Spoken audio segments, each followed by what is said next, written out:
Welcome back to Epic Games Slop Corner, where we're continuing our playthrough of TerraTech. While last time we completed the tutorial, made some new designs, and unlocked a new license, this time we're going to see if we can get the resources to build our own base. But base blocks don't drop off of enemy attacks, so we're going to have to do some quests, get some cash, and see what we can purchase from the traders. Our current quests left over from last time are a rubber harvester, which can easily be gotten from trees, and the almighty cube, which I believe is a DPS check. Since the almighty cube is quite near us, and our chosen base location is down south, so we may as well deal with the cube while we're up here.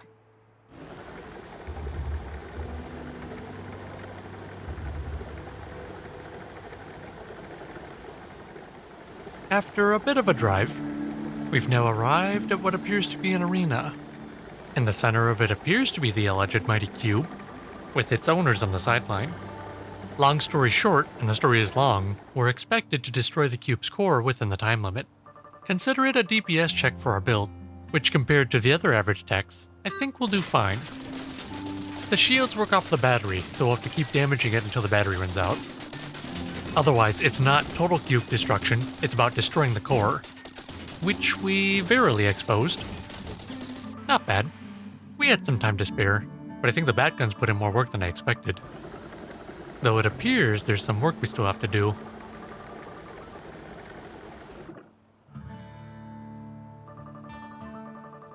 Looks like we're being ambushed, but the combat doesn't start until the text box goes away, giving us time to back up and assess our situation. We don't have our shields, but based on their few lasers, we should be able to outrange them, while not taking too many hits from their side. Since they're stationary, I can completely move outside of the range and focus down one turn at a time. If we can get a couple good bursts in, that should take it out. Nice.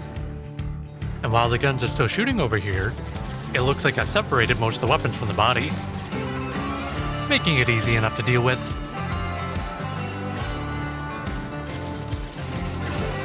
There we are. Looks like we've taken some damage, but not lost too many pieces. And we got some new blocks too. After popping them on and getting them in our inventory, it's time to figure out our next objectives as we repair. We'll start by completing this rubber harvester quest, as simply destroying trees will count as harvesting rubber, without us having to actually turn anything in. But if we want to build a base this episode, we should refrain from picking up new quests, as quest objectives appear around the trading station that we grabbed them from, meaning if we grab quests now, we'd have to come back up here to complete them. Otherwise, for the materials we need to set up a base, I believe the only other block type we need right now are delivery cannons, which don't drop off of enemy techs. And since they're a limited stock item in the trading stations, we'll have to check as many as we can on the way back to our base location. So now that we're healed, let's get started.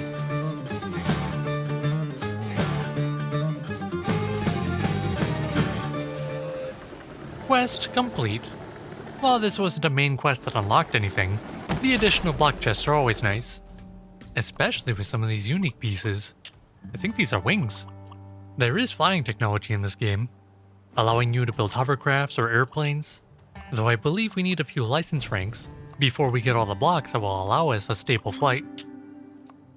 Funnily enough, we got a geocore auto miner. We'll have to see if we can use it later. But after a quick swap, it's time to do some trader hopping.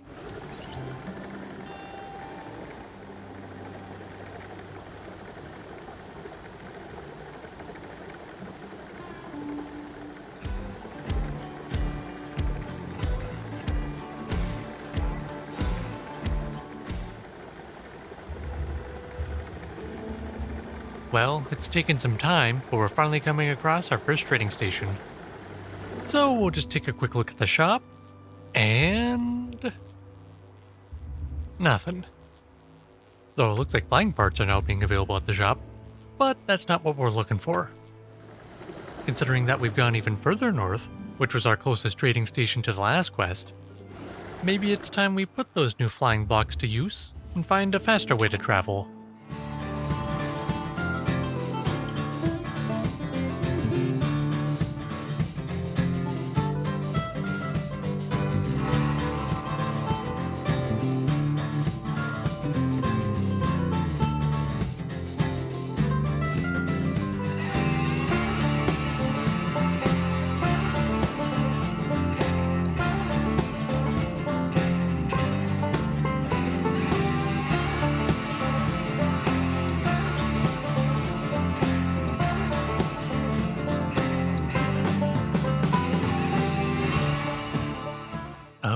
Okay, so I've got some wings, and I got this thruster that I picked up earlier, which should give enough speed for us to take off.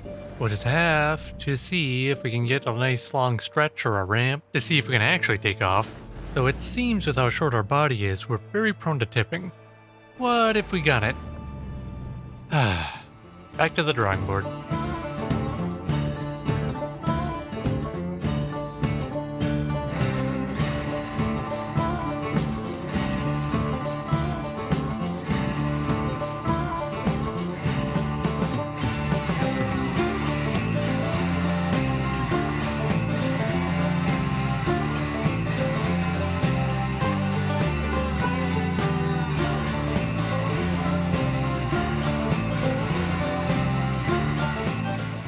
Alright, I think we have something. Though this time I'm going to save before I do my test flight. And while we have an engine and wings, we don't necessarily have control while we're in the air. So for now, we'll call it the no-flyer. I suppose I could have called it the glider, but I don't want to get my hopes up. So since each trading station has its own inventory, I want to hit as many trading stations on the way back as I can. So I want to head southwest and hit that next nearest trading station. Luckily with this turbine applied correctly, we are now faster than the average tech. So while we've got a few guns for protection, I'd rather use this for travel than outright battling. Which you can see is quite stable on flat ground now. Oh, look at that. We got a closer trading station nearby. It's basically right there, so I may as well check it out.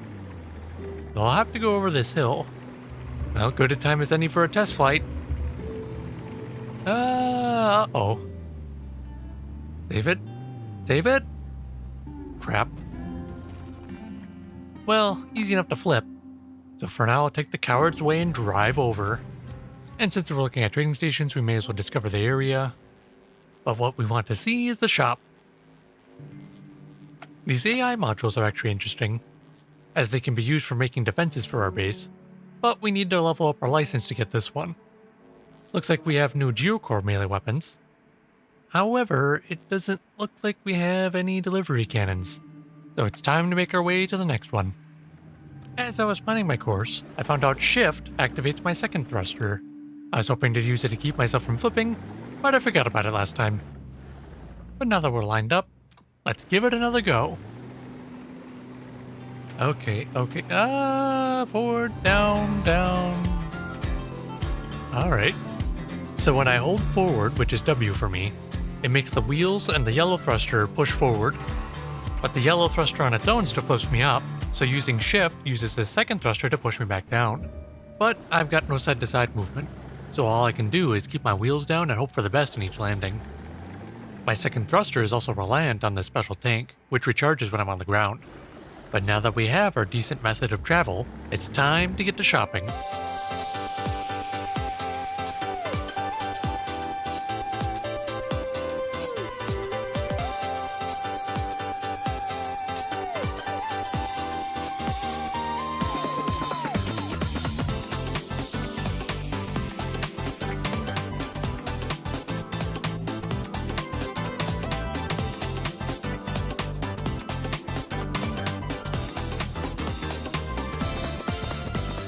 After taking much longer than I'm willing to admit, we finally found a trading station with some delivery cannons.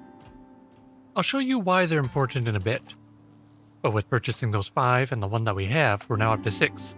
But they can be purchased in batches of 8, so I'd like to buy those other 3 before we go. And while we can get cash from doing quests, this time I want to use our other method of making money, and that is through resource collection. But since we need collector blocks for that, I think it's time to make another new tech.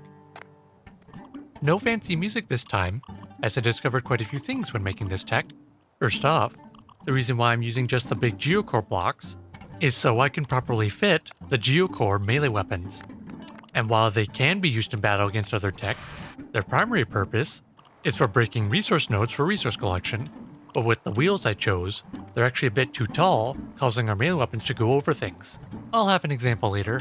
I also learned that the cab indicates your tech's orientation, so place it facing forward if you don't want any trouble. So after slapping some collectors on the back, you can see this tech is a little front heavy, but for now, it'll do. Weapon-wise, only threw a couple mortars on, as I believe explosions do more damage against resource nodes, but I remembered we just got some new ones, and wanted to give them a go. They're unguided, but the extra barrels make them efficient at bombarding. Besides, for being a collector, we only need to break stones and trees for resources, and we're not really planning to be fighting other techs. But not planning for combat and not running into combat are two separate things. Fast forwarding a little bit, I didn't realize I never put a radar onto this tech, so I couldn't see the enemy tech that was just over the dune. So here, we'll see the problems of this build. The few mortars that I have that can aim, their shots are too slow to actually hit the enemy at a distance, and the fixed mortars are only good at a certain long range. If they get too close, they're useless. And looking at the melee weapons here, you can see I'm hitting the top layer of this tech, but not the bottom layer where the core is. So all I can really do is try and keep the tech at a close range, while reversing, to have my mortars that can aim to actually hit something.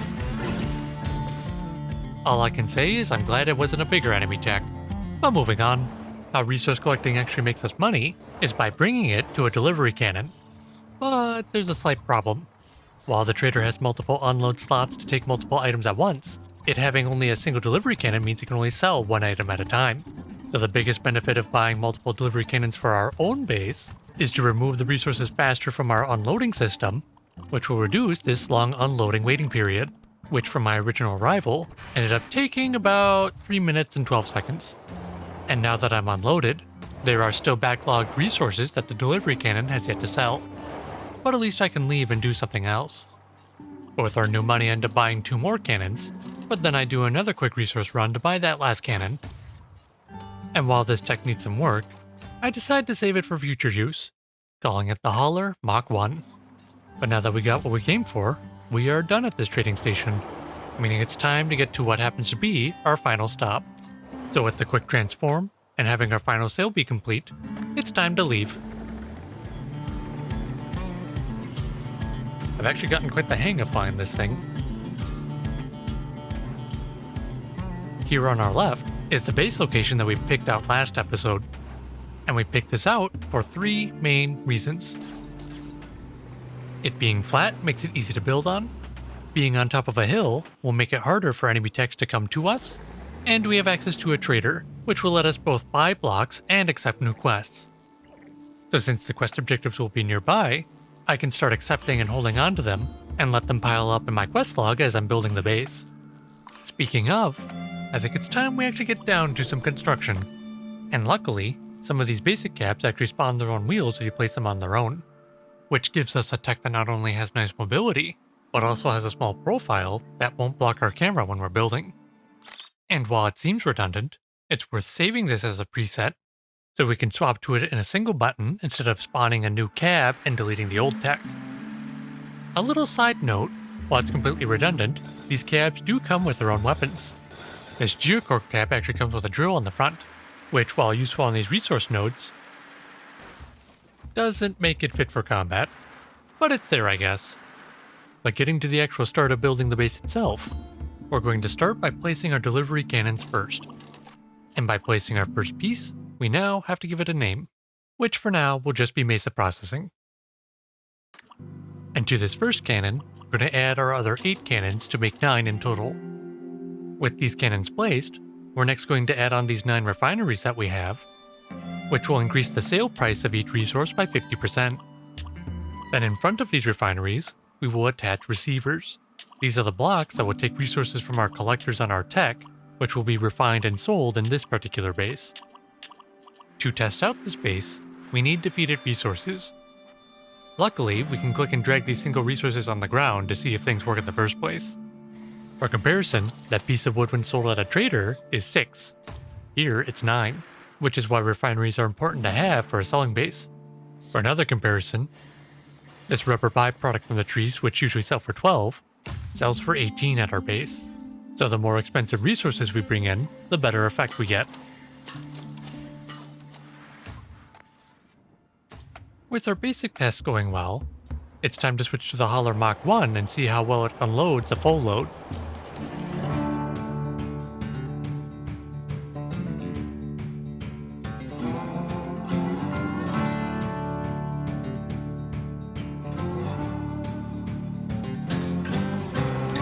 Funnily enough, while gathering resources, I finished the Luxite harvesting quest that we picked up earlier, which led to this chest of new and surprising pieces.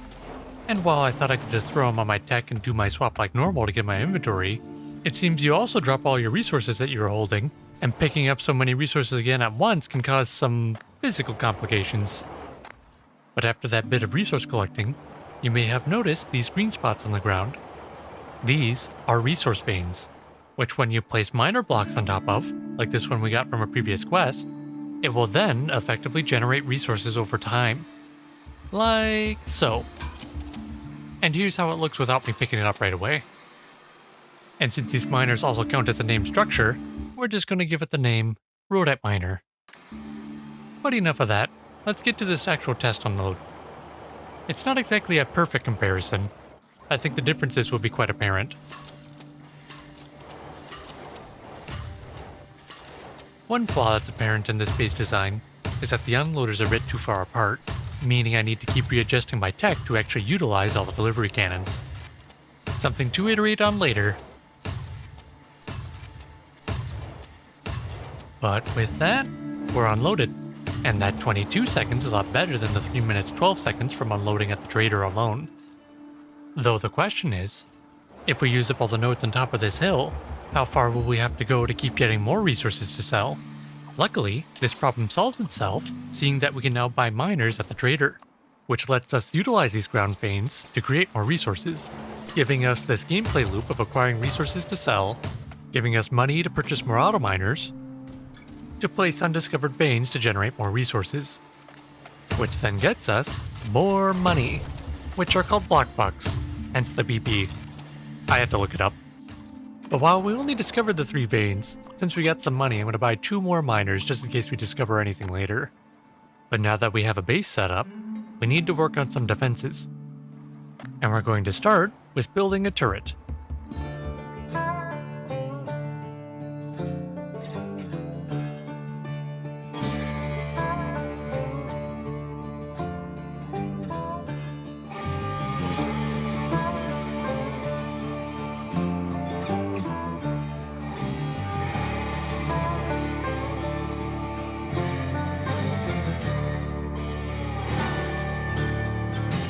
Okay, so turrets are quite simple.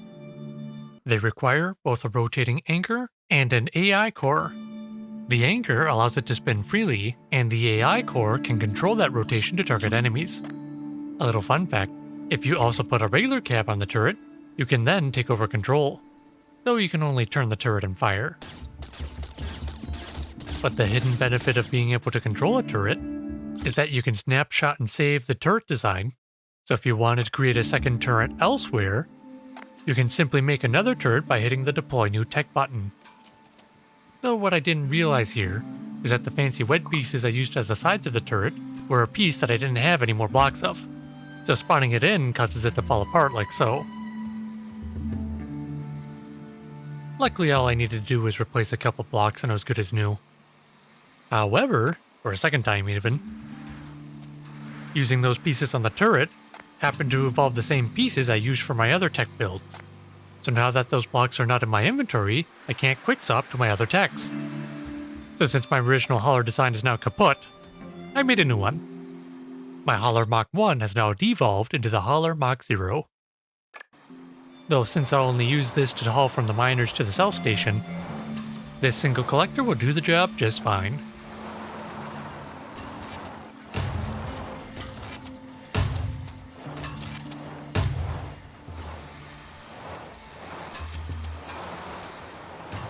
Do you remember that feeling as a kid when you're playing in the sandbox and you're just moving sand from one side of the sandbox to the other side of the sandbox? This feels just like that, and it's very addicting. But now that we have some money, it's time to go on a bit of a shopping spree. And while we've got a couple curious buys and weapons, the main thing is to buy more blocks so we can use our other techs again. But now that we're restocked, I think we go and tackle some quests, see if we unlock anything new. And since an in-game day has passed since I started working on the base, we also got new quests to pick up. As far as I know, there's no limit on the quest log, but I guess we'll see if we hit a limit in this playthrough. Oh, and here's one of them surprise benefits of building on top of the hill, as enemy attacks like this one won't be able to climb up the steep sides, meaning we can safely ignore it. But knowing that the base is safe means that we are free to take off. And since we're at the top of a hill, we can easily drive off any direction and begin flight. A little something I didn't realize until this flight in particular. When driving in the desert, it took me about 4 minutes to reach the edge of this desert to that center hill. Flying, from liftoff on the hill to landing in this dune right now, only took 21 seconds. But getting to the quest at hand, this being Crafty Business 4, it turns out they're introducing miners. So we're going to have to mine up these rocks in order to find a vein, which will then be given a miner to place on top of said vein. I'm curious about the line stated here, and that resource seams will run dry, but I guess that's just something we'll have to experience on our own. And if you are wondering, the geocore miners are way faster than these. But we may as well take it along and put our inventory. Might find a use for it later.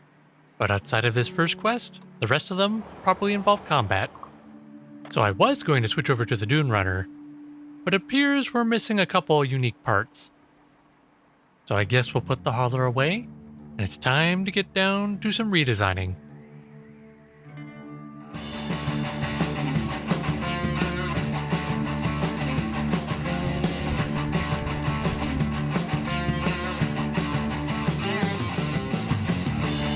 We replaced a few parts and added some new weapons on the front, but for the most part, it's still the same tech. So we'll overwrite it and keep it in our arsenal. Moving on to our next quest, it was to simply find a delivery crate, which rewarded us our rank 3 GSO standard license, which for some reason decided to reward us with another delivery crate. And while most of the blocks aren't noteworthy, what is noteworthy is this portable SEU unit, which when placed on the ground, will collect all the items and put them into our inventory, which is a lot faster than attaching the blocks one by one to our tech and then doing a quick swap.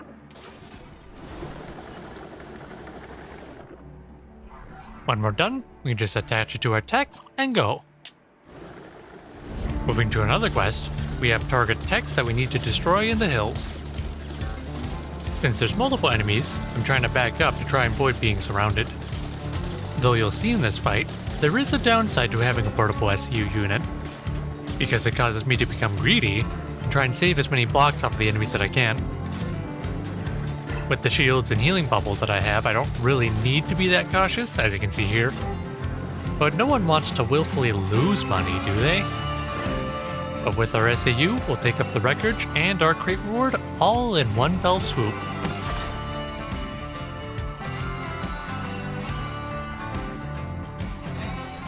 Moving on to our next objective, we're going to see an interesting mechanic or limitation of TerraTech. You see how that tech in the distance is frozen, and when I move forward, it moves a little bit and then freezes again? That is the radius in which techs are loaded around you, in which if they exceed that radius, they have their AI frozen. Assuming it's not a setting you can adjust, this is likely a performance feature to prevent too many techs in the area being loaded and battling each other, which could cause a drop in game performance in battles that the player isn't even involved in. This isn't exactly an uncommon technique in game development, but the fact that you can directly see that radius with proof is what makes it strange. But if we know how to keep track of it, we can turn it into a feature. More on that later. Another quest we had has us coming across another supply box, but this one is a trap.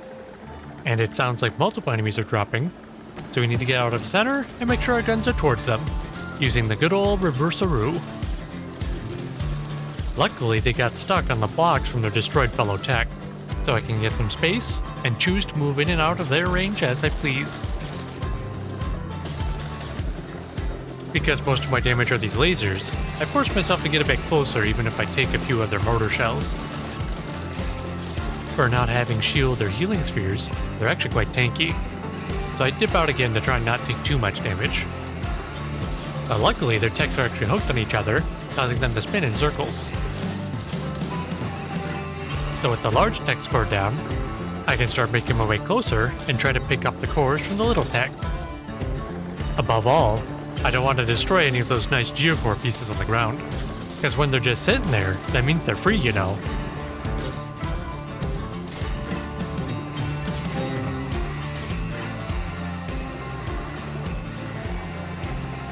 Fun fact, if you deploy your tech, you only have to take the SCU off to have it pull blocks into your inventory.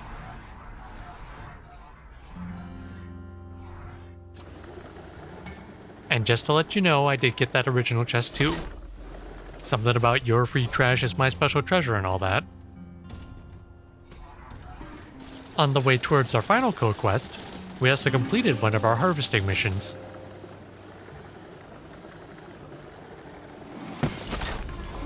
I'm seeing a lot more of these bigger blocks from these chests, so we may have to experiment with them later.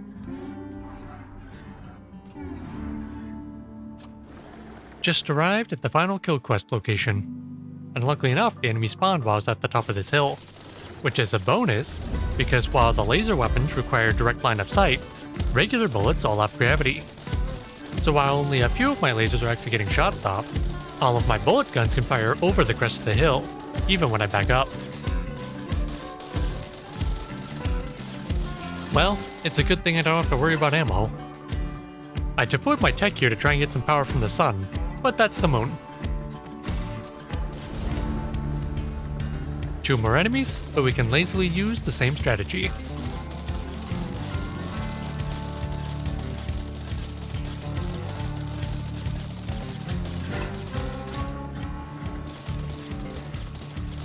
Since they seem to be made up of regular blocks and not geocore blocks, I'm not too worried about accidentally destroying them.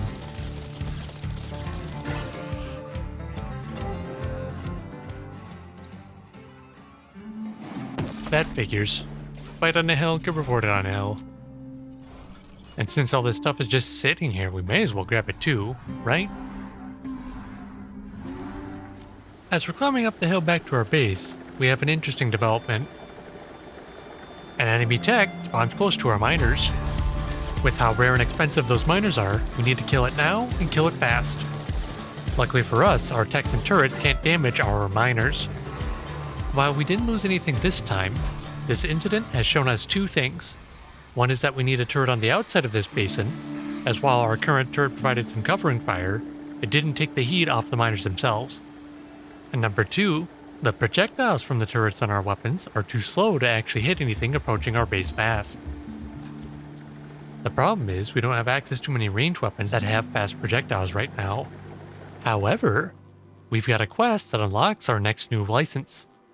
But while we're going to pick up the quest now, I think it's better if we save that for the next episode. A benefit to getting that level 3 GSO license is that we can purchase more of these block absorbing units. Having one on the shop side of the trader unit makes it so you don't have to drag whatever you buy onto the other side of the trader to actually have it go into your inventory. Now, as I was doing my regular hauling duties, nice and blanked out hauling sand from one side of the sandbox to another, I completely ignored the fact that my turret was shooting at something. You can see it in the background right now.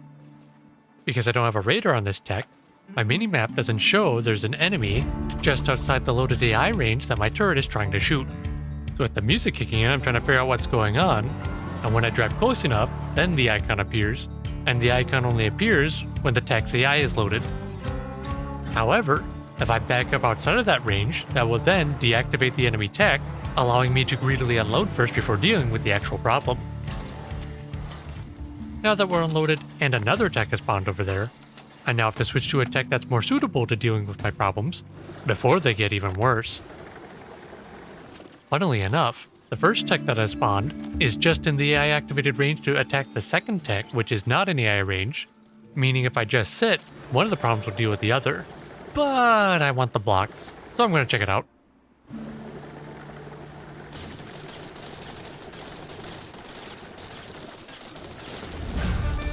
Luckily, they're targeting each other, which means I can shoot as I please. Though with this one charging at me, I'm trying to not get in the way of my own turret so we can get as much firepower on him before he gets too close to the base. Though he doesn't take the bait.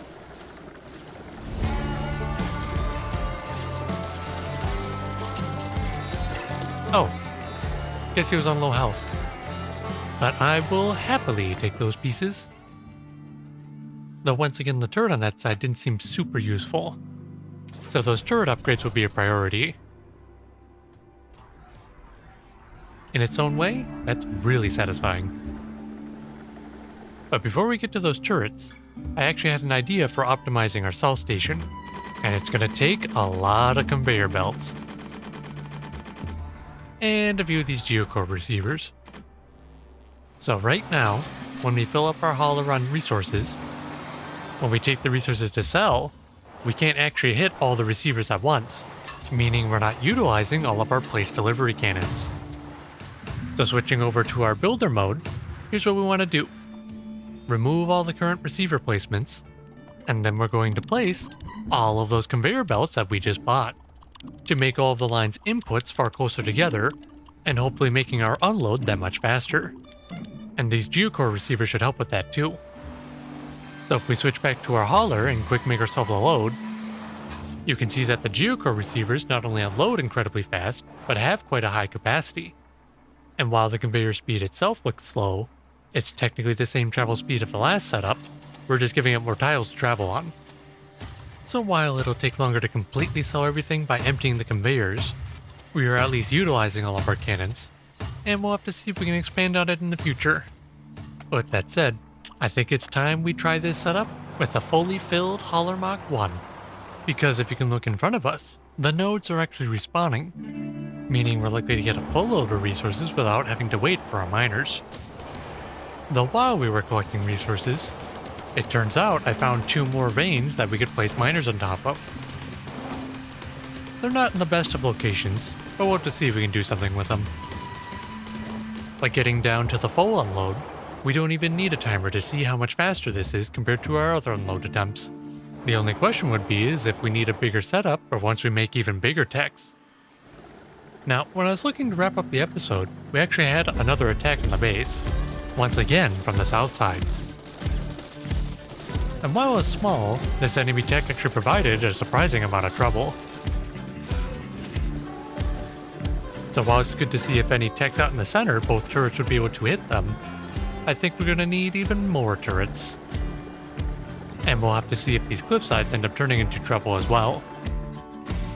But for now, I think I'm going to fill up on one last load from the miners. And with this final unload, I think it's time to call the episode. So for the second time now, I thank you again for watching this episode of Epic Games Slop Corner. And I hope to catch you in the next one. So I hope to see you then.